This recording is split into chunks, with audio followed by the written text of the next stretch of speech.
Oi, gente, eu sou a professora Leila e tô aqui no Instantâneo para te falar sobre o átomo.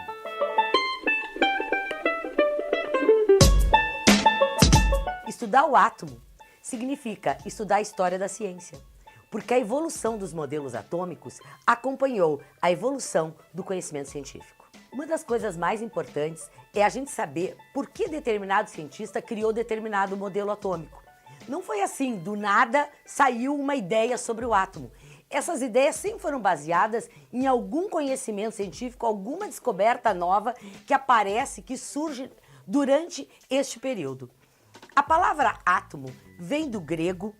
400 anos antes de Cristo, um filósofo chamado Demócrito introduziu essa palavra como um conceito absolutamente filosófico, onde A quer dizer não, tomo divisão, como sendo a menor porção da matéria. Até em torno de 1800, acreditar no átomo era uma questão de fé, não de ciência.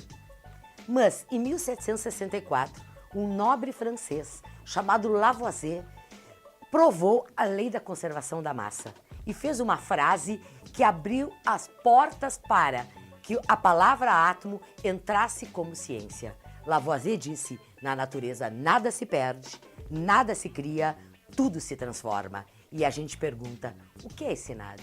O que não se perde numa reação química? O que não se cria? E a resposta para isso foi a quantidade de átomos que reagiu. Em 1808, um físico inglês conceituou átomo agora do ponto de vista científico. Ele disse: o átomo é a menor porção da matéria.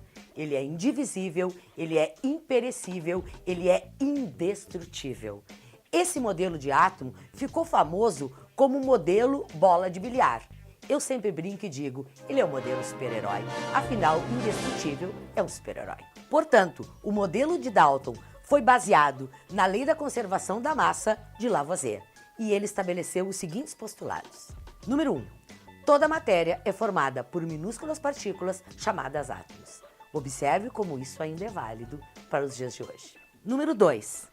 Os átomos de um determinado elemento são idênticos em massa e apresentam as mesmas propriedades químicas. Observe como isso não está certo, porque hoje a gente sabe da existência dos isótopos, que são átomos do mesmo elemento que apresentam massas diferentes. Número 3. Átomos de elementos diferentes apresentam massa e propriedades diferentes. Isso também não é válido hoje, porque nós temos os isóbaros, que são átomos de elementos diferentes que têm a mesma massa. Número 4.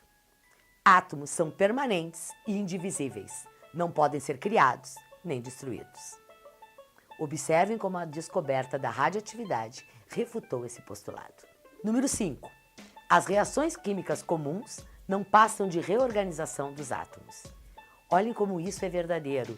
Como é perfeito a gente imaginar uma reação química onde átomos que estavam unidos agora quebram as suas ligações e remontam com outros átomos. Postulado 6. Os compostos são formados pela combinação de átomos diferentes numa proporção fixa. Observem como este postulado levou à criação da estequiometria. Nós sabemos uma proporção fixa entre os átomos para formar moléculas. Por exemplo, a molécula da água. Para cada 2 hidrogênios, sempre teremos um oxigênio. Em 1898, um físico inglês chamado Thomson descobriu o elétron. Ao descobrir o elétron, ele tentou colocá-lo dentro do átomo. Ora, nós sabemos que tudo aquilo que existe no nosso planeta soma zero. Para cada mais, precisamos obrigatoriamente de um menos. Imagina Thomson descobrindo o elétron e não conseguindo provar a existência da carga positiva.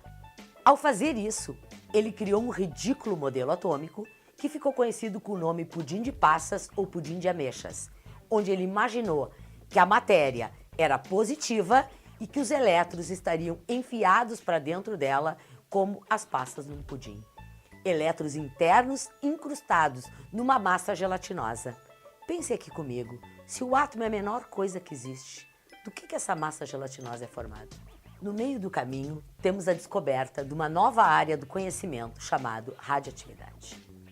3 cientistas, Becquerel, Pierre Curie e Marie Curie, descobriram que uma pedra retirada da natureza brilhava no escuro. Uma energia estava saindo daquela pedra, emitindo uma luz, e era uma energia desconhecida. E resolveram analisar essa pedra e divulgar ao mundo a descoberta de uma nova área do conhecimento. Becquerel voltou às suas luminescências, à sua vida como professor da Sorbonne. Pierre Curie foi atropelado por uma carroça no centro de Paris e morreu. E Marie Curie, química, foi olhar aquela pedra e tentar analisar que elementos químicos eram aquele que estava emitindo aquela energia, aquela luz. Ao pesquisar a pedra, ela criou uma técnica para separar o urânio do minério, que é usado até hoje, mas ela descobriu naquele minério 2 novos elementos químicos, rádio e polônio. Esta mulher ganhou 2 prêmios Nobel, um de física pela descoberta da radioatividade e o segundo de química pela descoberta de 2 novos elementos. A descoberta da radioatividade levou muitos cientistas a procurarem explicações. Entre esses cientistas temos em destaque Rutherford. Ele procurou descobrir se aquela energia que estava saindo daquele átomo, daquele minério de urânio, era acompanhada também por partículas ou era simplesmente uma onda eletromagnética. Rutherford e seus alunos fizeram uma experiência para provar que a radioatividade não era formada só por uma onda eletromagnética, mas também por partículas, positiva ou negativa, e chamaram essas partículas de alfa positiva, beta negativa e a onda eletromagnética de raio gama. A segunda experiência feita pela turma do Rutherford foi: vamos imaginar o seguinte, partículas alfa positiva incidindo sobre uma parede de átomos. O que vai acontecer? Se o átomo for igual ao átomo do Dalton e a partícula alfa for lançada em direção a ele, ela não irá conseguir atravessar. Mas se por acaso o átomo for igual ao átomo do Thomson, de um pudim, quando a partícula alfa incidisse sobre ele, ela atravessaria. Eles colocaram uma parede de átomos de ouro na frente de partículas alfa para analisar que direção essas partículas tomariam. Ao fazer o experimento, eles observaram que a maioria das partículas alfa atravessava a lâmina de ouro como se ela não estivesse ali. E a observação foi: o átomo é muito vazio. Mas algumas partículas alfa foram desviadas, e esse desvio foi por conta de repulsão. Ora, se a partícula alfa é positiva e ela sofreu repulsão, existe uma região do átomo que também é positiva. Algumas raras partículas não conseguiram atravessar. Então, além de ter uma região positiva, o átomo tinha uma região compacta, maciça. Observem, a turma do Rutherford concluiu que existia o núcleo. A palavra núcleo, o átomo nuclear, surge agora como uma ideia onde nós temos um modelo planetário, um núcleo positivo com elétrons girando ao redor. Apesar de ser baseado num experimento, o modelo do Rutherford não era possível, porque ele contradizia as leis da física clássica. Observe como é possível a existência de um núcleo onde todas as partículas positivas estão próximas umas das outras. E a repulsão?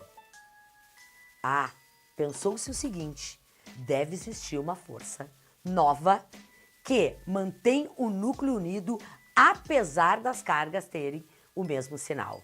Esta nova força foi chamada de força nuclear e o homem passou a sonhar com um dia que ele rompesse o núcleo do átomo e essa energia saísse lá de dentro. Vejam, isso é uma bomba atômica. Mas o grande problema do átomo do Rutherford era: por que os elétrons negativos ficariam girando ao redor do núcleo sem se aproximar e cair sobre ele? Por que os elétrons ficariam girando e não colariam no núcleo? A turma do Rutherford respondeu: não sei. Novas ideias do campo da física estavam surgindo.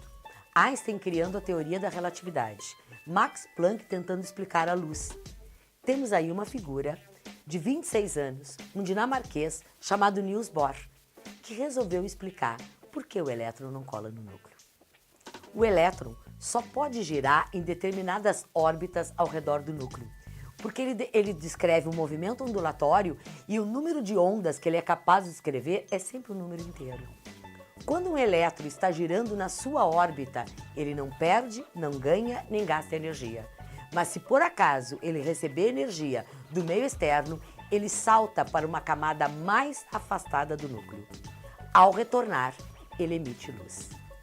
Observe, essa luz pode ser na forma de luz visível. O sódio, quando o seu elétron da última camada pula por uma camada mais externa, ao retornar, ele emite luz amarela. O estrôncio, vermelha. O bário, verde. O cobre, azul. Alguns elementos químicos têm um amplo uso nos fogos de artifício, porque eles conferem cor à chama. Fique bem atento. Para diferenciar Rutherford e Bohr, precisamos da palavra energia. Rutherford disse: o átomo é formado por um núcleo positivo com elétrons girando ao redor. E Bohr disse: o átomo é formado por um núcleo positivo com elétrons girando ao redor em órbitas circulares de energia. Complementando o modelo de Bohr, temos Louis de Broglie.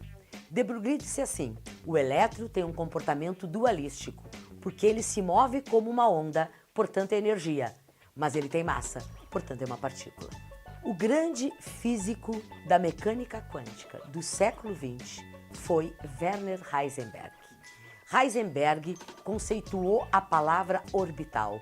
Orbital é a região do átomo mais provável de se encontrar o elétron. Observe, não confunda a palavra orbital com órbita. Isso é pegadinha de prova de vestibular. Orbital está relacionado ao movimento de rotação do elétron ao redor do seu próprio eixo. E órbita é um movimento de translação ao redor do núcleo. E para concluir, temos Schrödinger, que provou a existência do orbital criando uma equação matemática e dando um Nobel a Heisenberg. Pronto! Agora você já sabe a evolução do átomo e as descobertas nas quais elas foram baseadas.